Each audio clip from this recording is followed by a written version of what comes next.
everybody, and welcome back to Sense of Security Podcast. I'm Mary MacNamara, and today I welcome Nitesh Shah, who's head of commodity research at WisdomTree in the UK. Welcome, Nitesh. How are you? I am great, thanks, and thank you for having me on your podcast. It's great to be here. We appreciate it, because today we're going to dive into copper and platinum, the metals. And so let's start. So the first question I have is, why is copper called the metal of electrification? And how does it actually show up in things we use every day, like phones, EVs, or even AI data centers? Yeah, so copper has wonderful conductive properties to it. And so it is great for using in electrical appliances. But it's not just in the appliances themselves, the downstream consumer activity, it's also needed in the transmission and distribution cabling across the grid infrastructure. So getting electricity from one place to another, it's super valuable. And it's also valuable in the instruments that create the electricity in the first place, whether we're talking about solar panels or wind turbines or the wiring that are in batteries. It's needed across the spectrum, and even in we're talking those examples I gave are in kind of the renewable clean tech space, but even copper is needed in traditional sources of electricity production, whether you're talking about natural gas turbines for producing electricity or coal powered electricity production. So copper is ubiquitous around the electric ecosystem. And there are the newer technologies, newer clean tech technologies are using increasing amounts of copper. If you compare, say, an electric vehicle to a traditional internal combustion engine vehicle, you are talking about roughly 4 times as much copper in the EV compared to the ICE vehicle. So if global demand for copper is expected to soar, as we've been reading and hearing about, does that mean we could face shortages, and how might that affect the cost of the tech we rely on? Yeah, so I think a couple of things. It's good to be clear on a couple of things. There is enough copper in the Earth's crust to keep us going for many centuries. So there's no concern about depleting the world's resource. But the question is, are we producing enough of it every year to meet the demands that are likely to increase for copper? And I think that's where we're less certain. The ramp up in growth of demand is very high, whereas the mining activity in copper is plateauing and sometimes it looks like it's slowing down. If you look at capital expenditure in mining activity, copper included, it has really plateaued and is looking like it's tipping over. A lot of the mining intensive countries like Chile, Peru, their governments haven't been as supportive of these industries in recent years as they have been in the past. And therefore, that makes it very difficult for miners to expand their activity. At the same time, refining activity, so once the ore is taken out from these mines, the raw ore, it has to get refined. And refining activity tends to be quite concentrated around the world, particularly in China. And that's true for copper, but also a lot of other metals.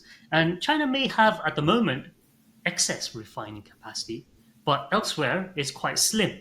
So that causes a bit of a problem. And especially in this world where we've got trade wars going on, tariff wars, reliance on China is there, but it's not always guaranteed. How easy the copper coming from China makes it into the global supply chain.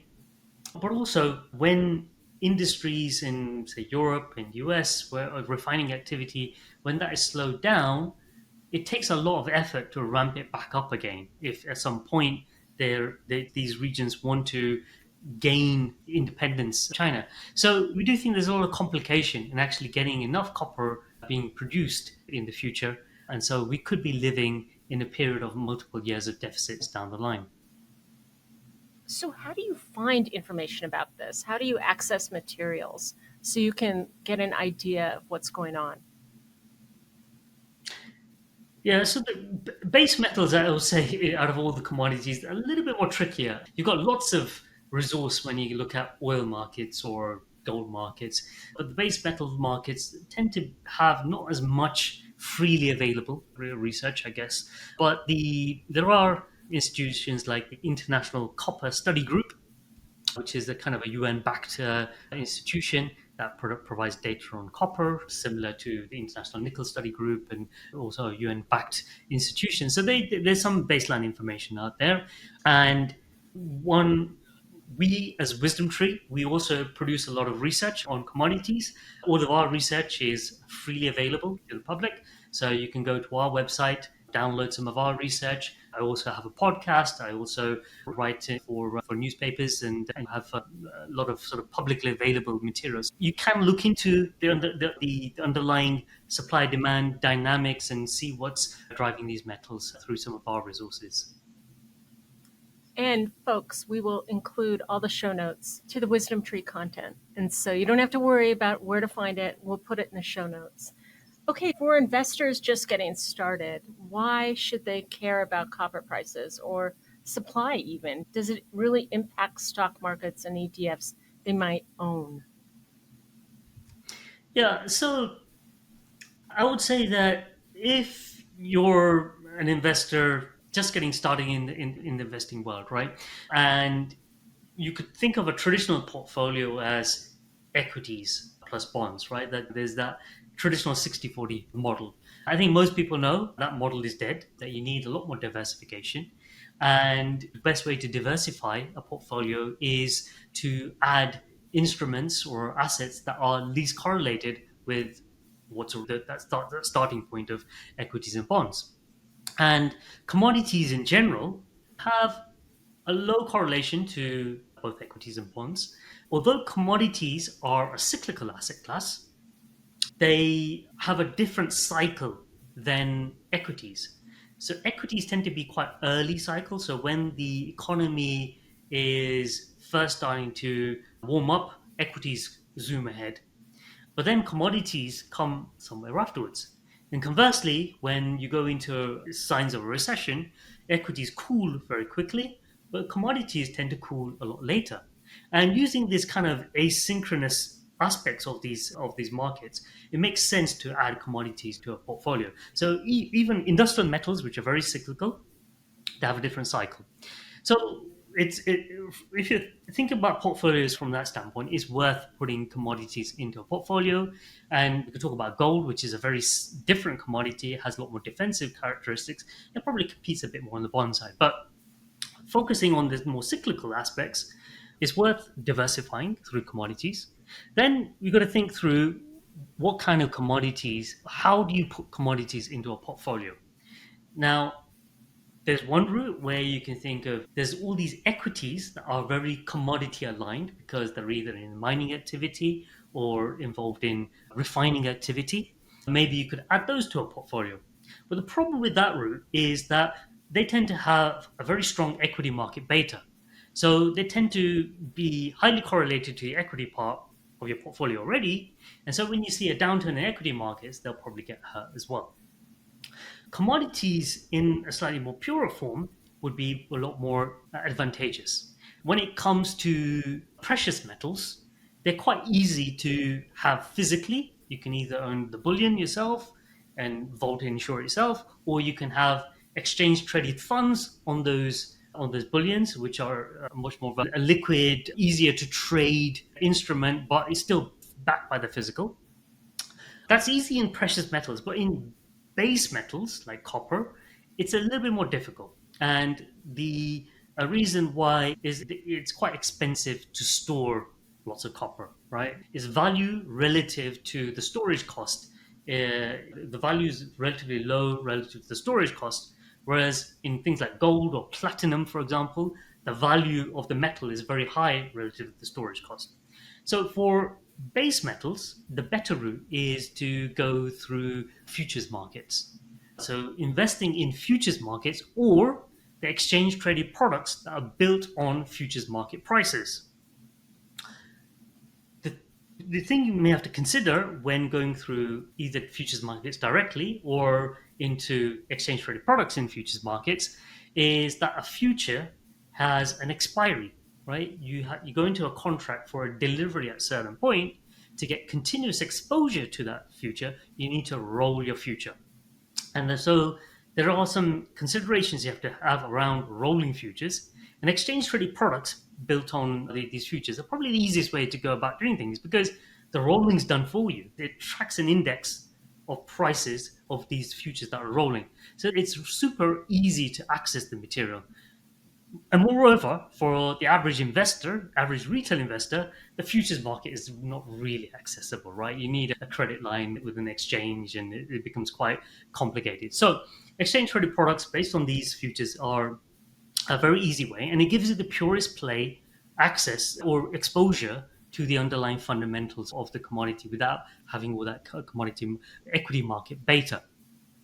Now, exchange traded products, super easy to transact. And if you look at the performance of these instruments, they're very good at providing things like inflation hedges, because when the economy is heating up, you tend to find things like copper and platinum are being used more heavily in industrial applications and therefore are rising in price. It may be a fairly long answer to your question, but portfolio diversification really does justify moving away from equities and bonds.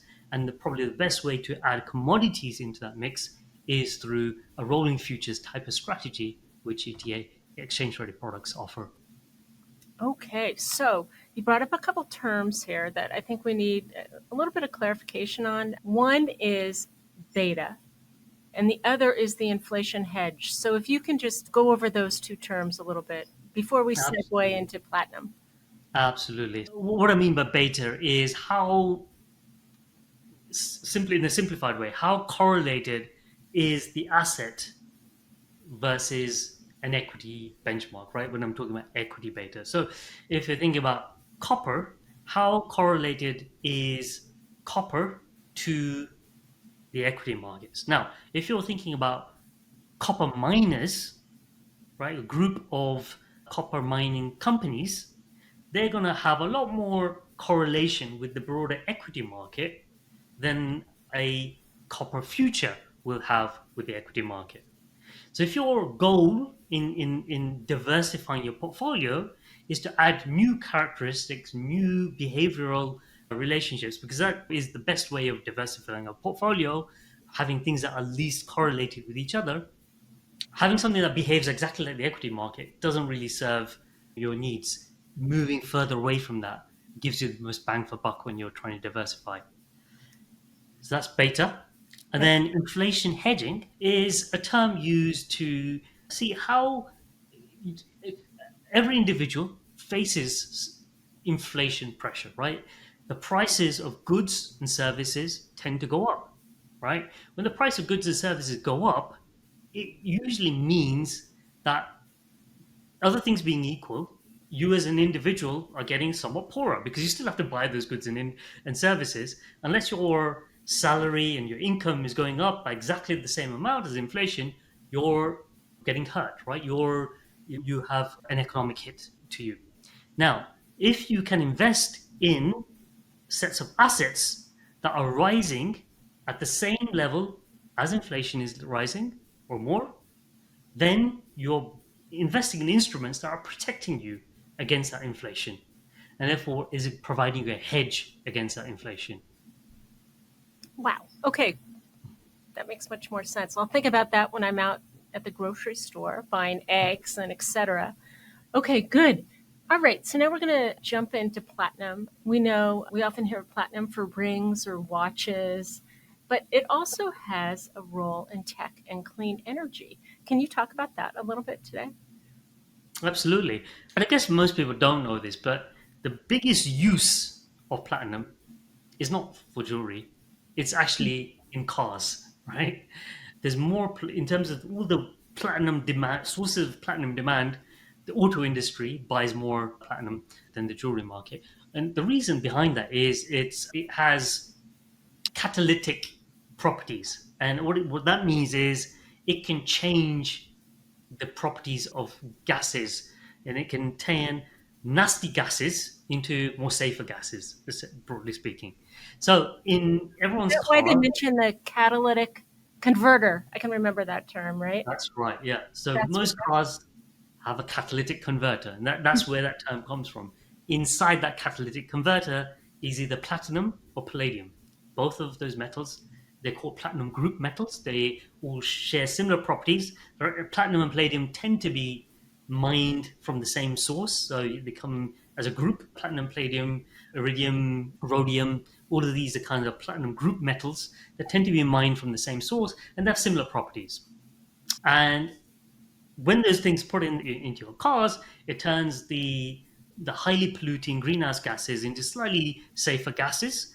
And they've been in cars since the 1970s. But every time you have tighter controls on emissions in vehicles, you've tended to see that loading, the amount of platinum going into those cars, increase.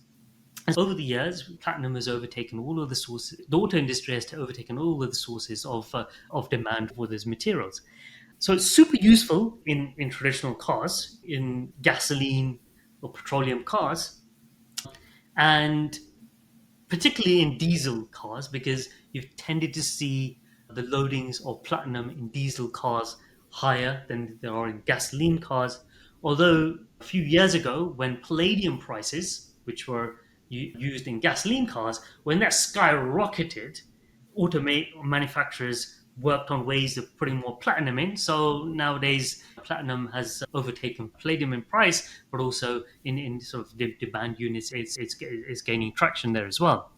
Now, both of those materials started to face some doubts more recently because of the electric car revolution, right? More and more electric cars are going onto the roads, and projections were for electric vehicles to really explode. Both of those metal prices, platinum and palladium, have taken a hit in recent years, but they are recovering quite strongly at the moment, partly on the back of expectations that the platinum and palladium in US and in Europe to a large extent will probably, the traditional cars will probably be on the roads for longer. Traditional car sales will be happening for longer, and the shift to EV may slow down in some of those regions. So the price has recovered a little bit for that reason, but also because the supply of both of these materials is highly concentrated. So 80% of platinum comes from South Africa, and for palladium, about 40% from South Africa, another 40% from Russia. So two countries, high concentration, and both those countries aren't really expanding their mines by a huge amount. So supply is tight. So they're both in a what we call a supply deficit. That the demand for those materials is higher than the actual supply at the moment. Wow. Okay. We hear a lot in the news about hydrogen and how it could be the next big thing for clean power. Why is platinum essential there? And is it? And could that also make it more valuable over time? Yeah, so absolutely another big use case for platinum in the future. So even if platinum units in traditional internal combustion engine vehicles slow down after some time, if hydrogen powered vehicles take up, that could be another source of demand for platinum. Now, platinum is used in both the production of hydrogen and in the hydrogen fuel cells that use to combust the hydrogen at point of use in a hydrogen powered car, right? So in the production phase of hydrogen, it's used in these instruments called electrolyzers, hydrogen electrolyzers. And there's a growing use case for hydrogen out there because the renewable sources of energy, whether you think about solar or wind, they're highly dependent on weather. And it's hard to match the production of the energy produced from those things with the demand at the time you need it, right? If you make energy from solar or wind, it has to be through electricity. Electricity has to be used almost immediately unless it's stored. It could be stored through a battery or it could be stored in hydrogen. So what you could do is actually make the electricity from these renewable sources and use that electricity to produce hydrogen, and hydrogen is storable and transportable. And it's an electrolyzer that's needed to make that hydrogen, and platinum is used in that electrolyzer. When it comes to the consumption of that hydrogen, a hydrogen fuel cell in a car uses something called a PEM membrane, and that membrane will include platinum and therefore there's another use case for platinum in those vehicles as well. Fascinating. So, back to copper. If copper is the wiring of the future and platinum is the clean energy catalyst, how do they complement each other in the big picture? Yeah, so they are used in a wide variety of clean technologies, as we were discussing. So, why don't we see that more with cars? Is it just so expensive? Is that it? Or the technology is not quite there? Or I'm just not buying those type of cars? Or is it used by Formula One and we don't know about it? Now, so the hydrogen production is actually quite expensive at the moment. It tends not to have that much of an economic edge at the moment, but its scale is so small. And even when electric vehicles were in their infancy, they were hugely expensive, right? But electric vehicles have maybe a decade plus advantage over hydrogen fuel cell vehicles. So electric vehicles have gone through the cost reduction that much longer ago, and they are now the kind of status quo of the clean tech vehicle. So it's hard to see if hydrogen can supersede electric vehicles when they've already become so ubiquitous, right? So that's one of the reasons why hydrogen fuel cells have been quite slow of the uptake.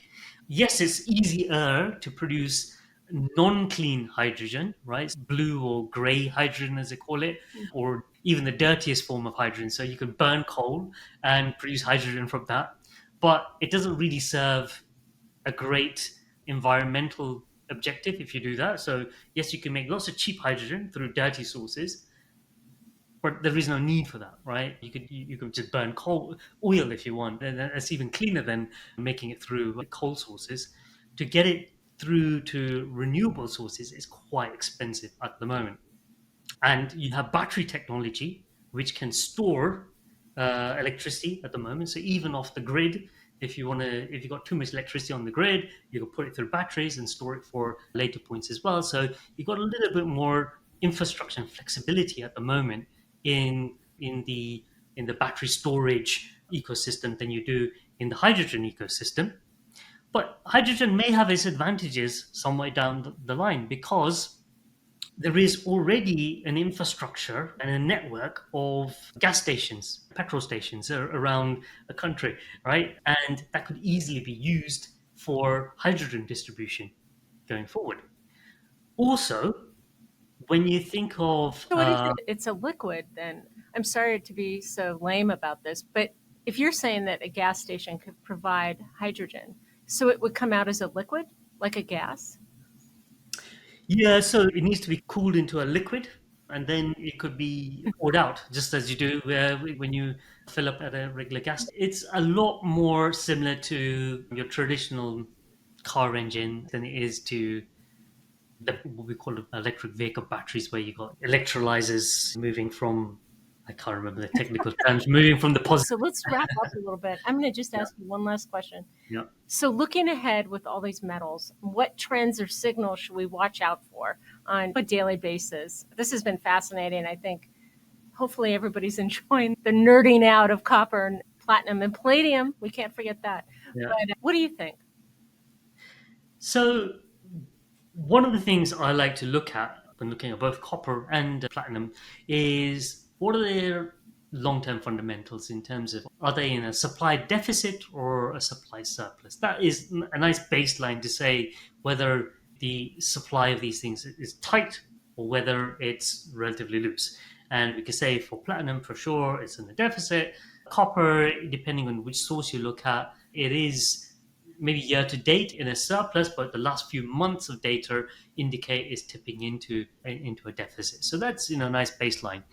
Then there are market signals, right? If you're looking at the prices of either, it's nice to look at momentum driven signals. Like, so is the price of any of those metals rising, and are they rising a lot more than they say 50-day moving average, 100-day moving average, right? That can give you a bit of a signal as to how good the momentum is in any of those commodities.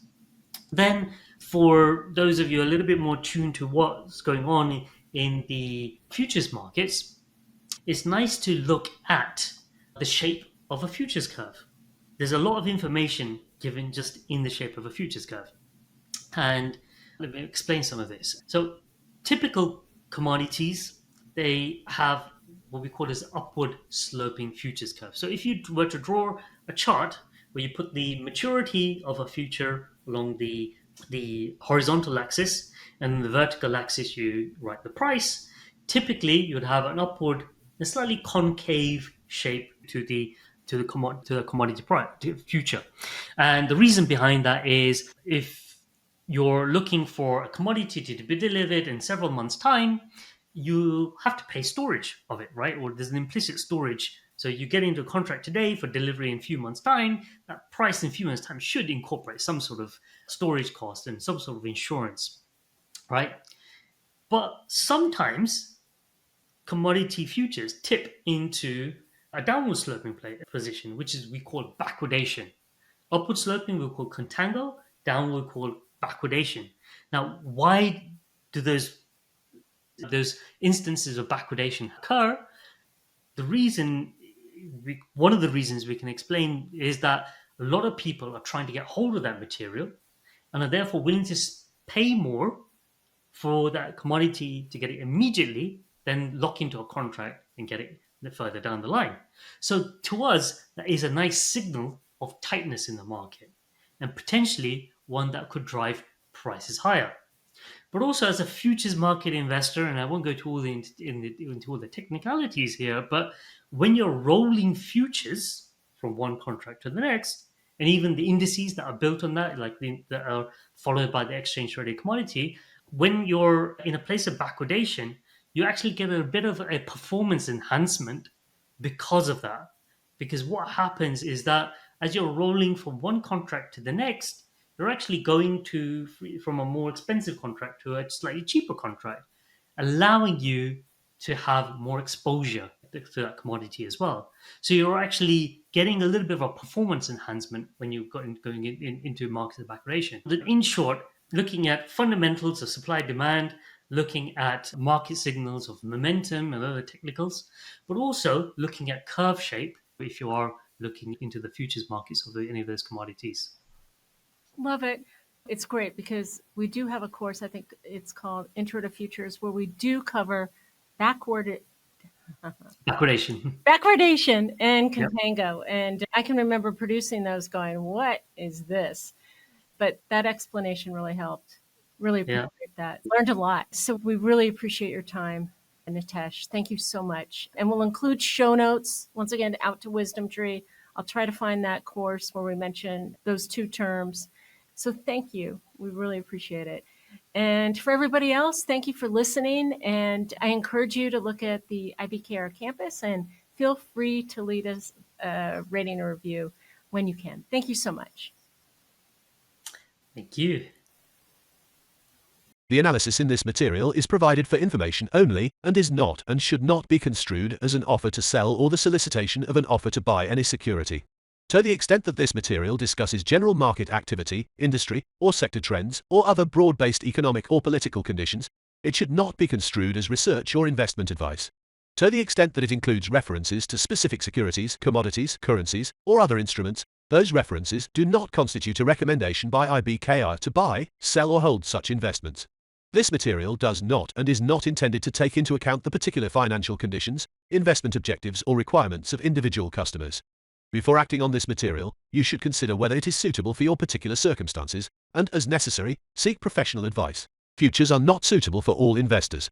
The amount you may lose may be greater than your initial investment. Before trading futures, please read the CFTC Risk Disclosure. A copy and additional information are available at ibkr.com. Any discussion or mention of an ETF is not to be construed as recommendation, promotion, or solicitation. All investors should review and consider associated investment risks, charges, and expenses of the investment company or fund prior to investing. Before acting on this material, you should consider whether it is suitable for your particular circumstances, and, as necessary, seek professional advice.